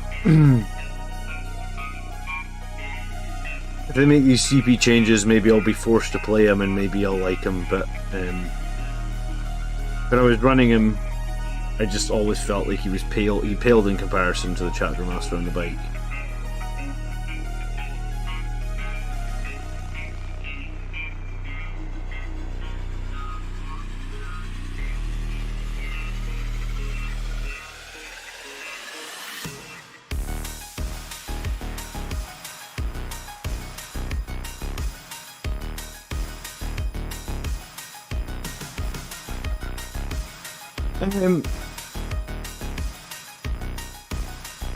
I'm not placing them where they could be seen awoken sheep. You could have stuff like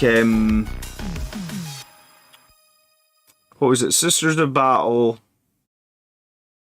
Retributors in a Rhino that can disembark 3, then move 6, then auto advance 6 with a Miracle dice, so they can move 15 inches, and then they could have like 5 heavy flamers, or maybe it was 4 heavy flamers but a cherub, so one of the heavy flamers can fight twice or shoot twice, and they can get like 6d6 shots, and their heavy flamers are 1 extra strength because they're Sisters of Battle, because reasons, I guess. And like, you could just lose an entire squad of Sanguinary Guard just to the flamers, and then they could also be reserving another squad of Retributors that have multi-meltas, and yeah, I would typically lose. I mean, we don't see that in the meta very often, but anytime I ran Sanguinary Guard and Dante into Sisters of Battle, it just went very badly for me. If Dante had a 3 damage weapon, I'm pretty sure we all include. I mean, have a look at Helbrecht's profile DTM. He's the same points as Dante, and like, there's no comparison in my opinion. Helbrecht is just so much better. When's the last time we ran him?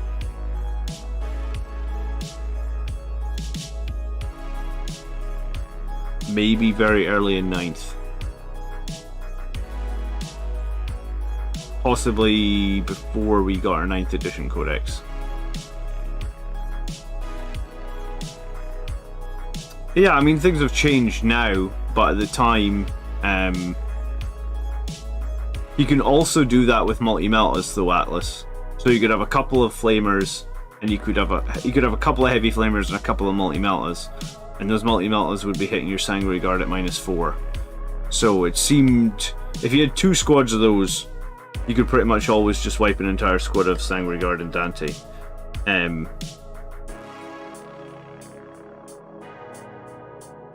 remember one time Andrew even... Yeah. I want to say he did like 30 wounds to Dante in a single phase using those multi-meltas.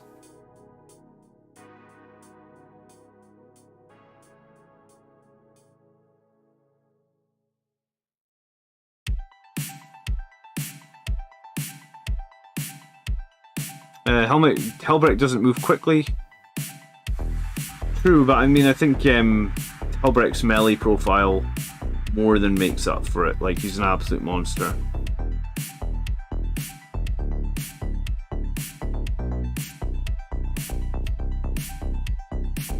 I don't know, I mean...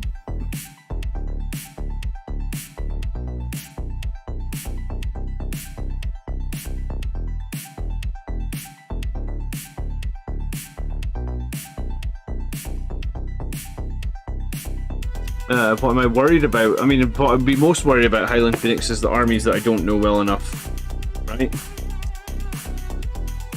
Tyranids I really don't know well enough. Eldari I probably really don't know well enough.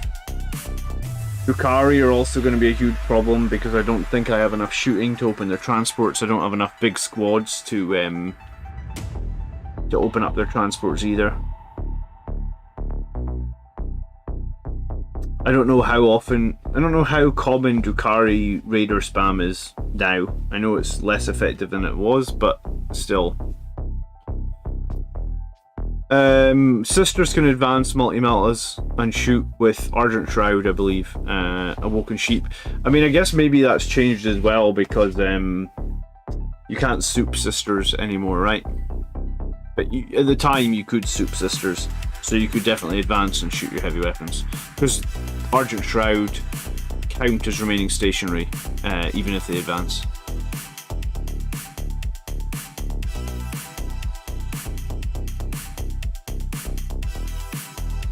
Nids and Tau, I mean,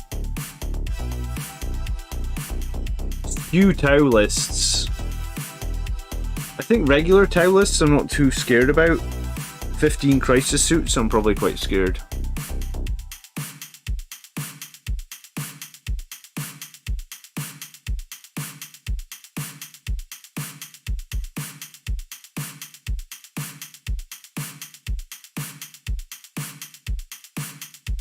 I mean, if they change it so we don't get a warlord trait, we don't get a relic, then I guess I'm resolved to I'll have to run Dante.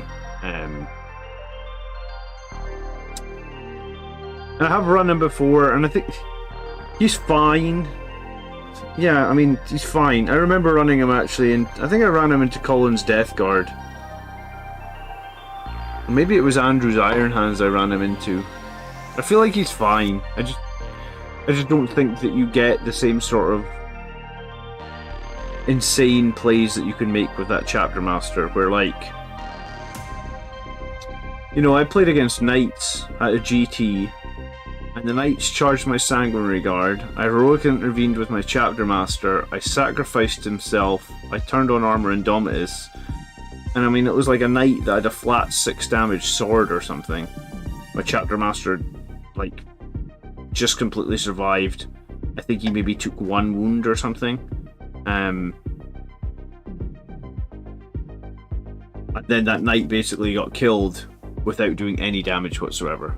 And in that situation into Dante, a single failed save would have just instantly killed Dante, I think, because he's got 6 wounds, right? Whereas the Chapter Master is a better save. He has a free save reroll. You can essentially reroll a second save, and then you also have the Feel No Pain. Yeah, so I guess, yeah, I mean, it's fine. I guess we'll see what happens with that CP stuff. Yeah, you can take out 2 wound models like nobody's business. Yeah, I mean, that's true as well. But then saying that, you would think Mephiston can take out 2 wound models like nobody's business, but in reality, Mephiston actually, no rerolls for hits and wounds kind of suck.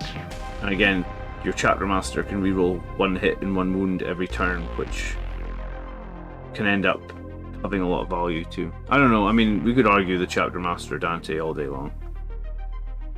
I also don't rate -1 to hit as a thing, because there's so many things in this meta that can have rerolls to hit, or if Dante's getting hit with Power Fists, then they're already -1 to hit, right? So I actually think -1 to hit you, and like if I could choose with a Sanguinary Guard between an invulnerable save and -1 to hit, I would choose the invulnerable save all day long, because quite often the -1 to hit actually provides no value, right?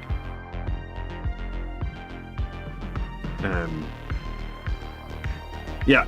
So I'm gonna take off tonight because it's like midnight. But I'm gonna be back tomorrow night to do the Army List show, and I'm gonna be back with a penultimate tournament game test game, I guess, on Monday night, where I'll probably run the Death Company with 4 Thunderhammers. I've seen quite a lot of other lists actually win tournaments with Gift of Foresight DTM.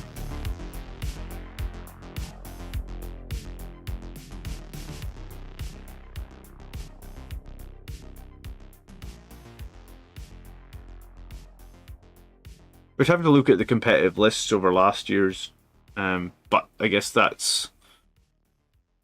Yeah, I mean, I suppose it depends on how badly you want a combat-based character.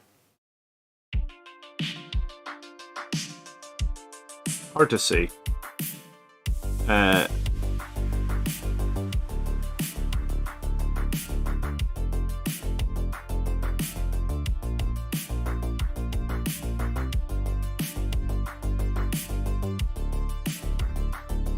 But yeah, I also feel like the amount of times with Dante I failed to hit or wound with Infernal Pistol. And maybe that's just a frustration thing, where it's like you've got this great pistol, you really want to hit and wound, you add in Gift of Foresight and that adds so much. I mean, that alone can add a lot of value, but I mean, maybe I'm kind of on the fence with Infernal Pistols. I guess with Infernal Pistols, the way I see it is you either need to run a lot of them or none of them, right? Because if you just run 1 or 2 Infernal Pistols, you don't have weight of fire to ever make them feel reliable. And I mean, I've seen that firsthand over the last year or so playing a list that's maybe got like 5 Infernal Pistols. Maybe less actually, maybe like 3 or 4. So like if you're only running 3 or 4 Infernal Pistols, it's probably not enough to make it to matter. If you want to run Infernal Pistols, and I guess the same thing goes, like a lot of the... I think Sam was running no Infernal Pistols, I think Steven was running no Infernal Pistols. I guess if you want to make Infernal Pistols work, you need to have like 8 of them, probably. Because below that, you just don't... Because if Infernal Pistols, let's say you've got 8 of them, you hit on 3s, so you make 5 or 6 hits. You wound on, let's say, 3s, you make 2 or 3 wounds. They save 1 or 2 of them. So realistically, if you run less than, let's say, 8 Infernal Pistols, when you finally do hit and wound, they just save it and you get no value out of it. And I know it doesn't always work like that, but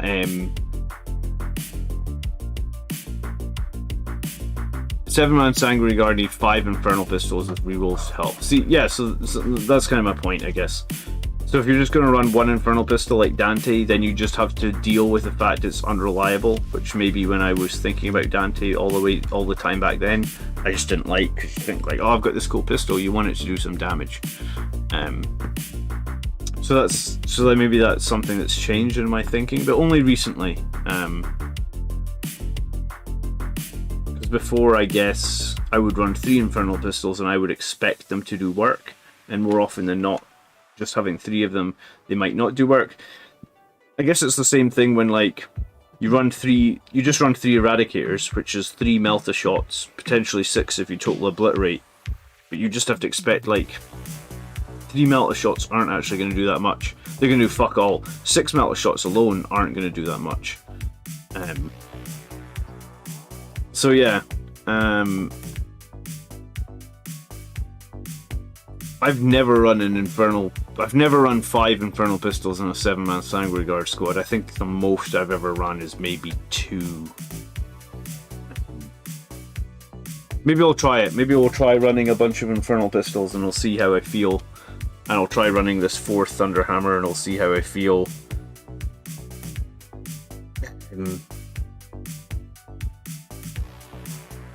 And then I guess if they change everything, then I'll run Dante, and because I don't think I can afford to pay 3 CP for my Chapter Master if they're changing that. The only reason I can run my Chapter Master as is because I get two for free, the Warlord trait and the Relic, right? Okay, I'll catch you guys tomorrow night to look at army lists. We'll be back about 9:30 tomorrow night. Enjoy the rest of your evening, and we will see you tomorrow. Peace.